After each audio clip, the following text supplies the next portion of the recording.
Abstain file বিশ্বব্যাপী ব্যাপক আলোচিত। বিষয়টি আপনি কিভাবে দেখছেন?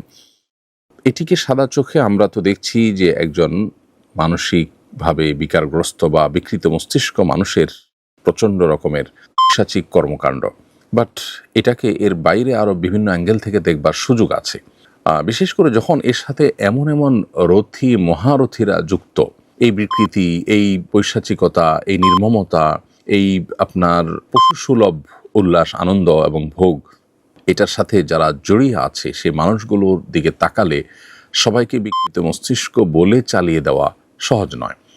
দ্বিতীয়ত, এই ব্যক্তি অ্যাবস্টেইনের বিভিন্ন বক্তব্য, তার বিভিন্ন সময় সাক্ষাৎকার এবং তার উপর অল ওভার যে ফলো আপ, সেটির সামারিতে এসে নিশ্চিন্তে বলা যায় বা নির্দ্বিধায় বলা যায় যে এটা মূলত শয়তান পুজো যারা করে তাদের রিচুয়ালের অংশ।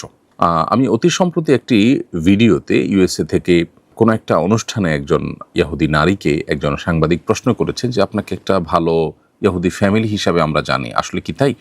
তখন সে ভদ্রমহিলা তার ফ্যামিলির বিভিন্ন হিস্ট্রি বলছিলেন এবং বলছিলেন যে নিরুপায় হয়ে আমাদেরকে যেতে হতো, আমাদেরকে নিয়ে যাওয়া হতো এবং আমাদের ফ্যামিলিতে বাচ্চাদেরকে বলি দেওয়া হতো। এই যে অ্যাবস্টেইনের এখানে বাচ্চাদের প্রতি যে নির্মমতা, তাদেরকে নিয়ে আপনার বিভিন্নভাবে অপহরণ করে এনে তার দ্বীপে, তার বিভিন্ন হোটেলে সেগুলোকে আপনার মানে জাস্ট অন্য 10টা পশু জবে করে আমরা যেভাবে খাই সেভাবেও না, বরং অত্যন্ত নির্মমভাবে এই শিশুগুলোকে শেষ করা এবং নানাভাবে আপনার তাদেরকে উপভোগের বস্তুতে পরিণত করা, শিশু, নারী, এরকম আরও বিভিন্ন যে মানুষগুলোর প্রতি যে নির্মমতাগুলো করা হতো, এই পুরো প্রক্রিয়াটা সম্পর্কে সে ভদ্রমহিলার বক্তব্য অনুযায়ী বোঝা যায় যে এটি মূলত শয়তান পুজোর অংশ।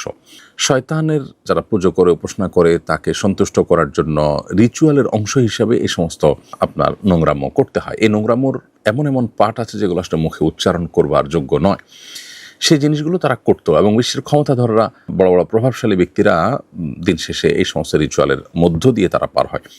এখানে এই যে ইহুদি ফ্যামিলির যে মহিলার সাক্ষাৎকার এবং আপনার অ্যাবস্টেইনের যে বিভিন্ন সময় সাক্ষাৎকার বা তার যে লাইফস্টাইল বা তার যে পুরো কার্যক্রম, এটা ফলো আপ করলে বোঝা যায় যে শিশুদেরকে বলি দেওয়া কত নির্মমভাবে কে বলে দিতে পারছে এবং নারীদের প্রতি কত নির্মম কে হতে পারছে অপহরণ করে, এবং আপনার পৈশাচিকতা কতটা করতে পারছে, এর উপরে শয়তানের সন্তুষ্টি অনেকটা নির্ভর করে। আল্লাহ যে মানুষকে সতর্ক করেছে শয়তানের ব্যাপারে এবং বারবার করে শয়তান থেকে আমাদেরকে সাবধান থাকতে বলেছে, এবং শয়তানকে সন্তুষ্ট করে শয়তানকে আল্লাহ তাআলা, শয়তান আল্লাহ সৃষ্টি, তাকে তার বিশেষ কিছু পাওয়ার আল্লাহর তরফ থেকে দেওয়া আছে, এটা পার্ট অফ এক্সাম, পরীক্ষার অংশ। সেই জায়গা থেকে শয়তান থেকে দূরে থাকার যে সতর্কীকরণ দীর্ঘদিন থেকে বা মানব সৃষ্টির শুরু থেকে আল্লাহ তাআলা আমাদেরকে নবী রাসূলদের মাধ্যমে করেছেন, সেটি আবারও আমাদের কাছে অত্যন্ত বাস্তবসম্মত এবং আবারও সেটা আমাদের জীবনের সাথে খুব রিলেভেন্ট যে সেটি প্রমাণ হলো। আর এর সাথে পশ্চিমা দুনিয়া যে আমাদেরকে নারী অধিকার, শিশু অধিকারের যে সমস্ত সবক টবক শোনা, এগুলো যে সবগুলোই তাদের বাণিজ্যের অংশ, এগুলো সবগুলো যে ধোঁকা, এবং আমাদেরকে বিনোদনের নামে আমাদের যে রিচুয়াল আছে আল্লাহর সাথে কানেক্টেড হওয়ার, আল্লাহর পাওয়ার দ্বারা প্রভাবিত হওয়ার এবং শক্তিশালী হওয়ার, আমাদের দুনিয়া এবং আখিরাতে কল্যাণ এর অধিকারী হওয়ার, সেই রিচুয়ালগুলো থেকে আমাদেরকে দূরে সরাবার জন্য এই ধর্মীয় বিষয়গুলোকে হাস্যরসের উপহাসের বিষয় পরিণত করেছে এবং বিনোদনের নামে যে সমস্ত আইটেম আমাদেরকে দিয়েছে এগুলো সবগুলো মূলত শয়তানের রিচুয়াল এবং শয়তানকে সন্তুষ্ট করার আইটেম। সেগুলো দিয়ে তারা আমাদের যে আধ্যাত্মিকতা, আমাদের যে আধ্যাত্মিক শক্তি, সেটাকে ধ্বংস করছে। প্রসঙ্গত এখানে আরেকটু বলে রাখি, ওই ইহুদি নারীর বক্তব্য শোনার পর আমার কাছে মনে হলো যে ফিলিস্তিনে তারা যে শিশুদেরকে টার্গেট করে করে যে হত্যা করেছে, দীর্ঘদিন পর্যন্ত তাদের প্রতি যে নির্মমতা তারা চালিয়েছে, এটিও তাদের সেই রিচুয়ালের অংশ কিনা সেটি ভেবে দেখবার যথেষ্ট সুযোগ আছে।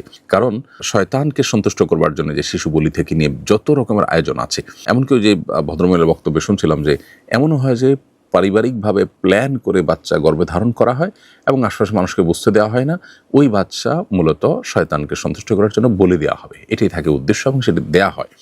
এই যে পুরো কার্যক্রম, এখান থেকে নতুন করে আমাদের আল্লাহর নেয়ামত ইসলামের প্রতি আমাদের আরও বিশ্বাস বেড়ে যায়, আরও আস্থা বেড়ে যায় এবং আল্লাহর প্রতি আরও অগ্রসর হওয়ার গুরুত্ব আমরা অনুধাবন করতে পারি। আমাদের কাছে চকচকে তকতকে যে আপনার কালচার উপস্থাপন করা হয়ে থাকে, এগুলোর পেছনে যে কমার্শিয়াল ধান্দা আছে, এগুলোর পেছনে যে তাদের শয়তানি ধান্দা আছে, এগুলোর পেছনে যে আমাদেরকে থামিয়ে দেওয়ার প্রচেষ্টা আছে, সেটি বোঝার জন্য আসলে পণ্ডিত হওয়ার দরকার নেই। অতএব অ্যাবস্টেইনের এই ফাইলটা শুধুমাত্র এই ফাইল যেটি উন্মুক্ত হয়েছে, এর মাধ্যমে যে সমস্ত ঘটনাবলী আমাদের সামনে উঠে আসছে এগুলো বা তার যে নির্মমতাগুলো ছিল এবং তার সাথে যারা বড় বড় রথী মহারথীরা আছে, এদের যে কানেকশন পাওয়া যায়, এগুলো শুধুই মানবিক বিকৃতি, মানসিক বিকৃতির বিষয় নয়, বরং এর সাথে শয়তান তুষ্টির বিষয় জড়িয়ে আছে। আমরা আল্লাহকে সন্তুষ্ট করতে চাই। এখানে রাস্তা দুইটা, শয়তানের রাস্তা, যার শেষ মাথা জাহান্নাম, দুনিয়াতেও সেটা জাহান্নামী।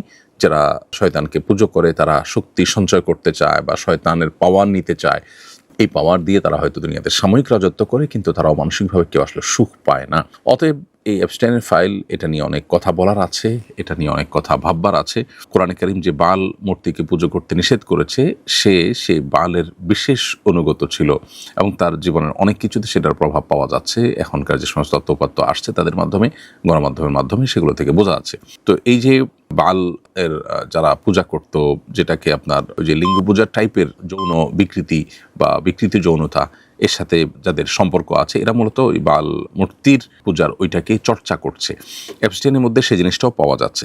এখানে প্রসঙ্গত আরেকটু বলে রাখি যে ট্রান্সজেন্ডার সহ যে সমস্ত আপনার বিকৃতির কালচার আমাদের সমাজে আমরা দেখতে পাই এখন গোটা পৃথিবীতে, অ্যাগ্রেসিভলি যেটা পুশ করার চেষ্টা করা হচ্ছে, এর সাথে আসলে শয়তানকে তুষ্ট করার বা শয়তানের উপাসনা করার বা রিচুয়ালের একটা সম্পর্ক বা যোগসূত্র কিন্তু আছে।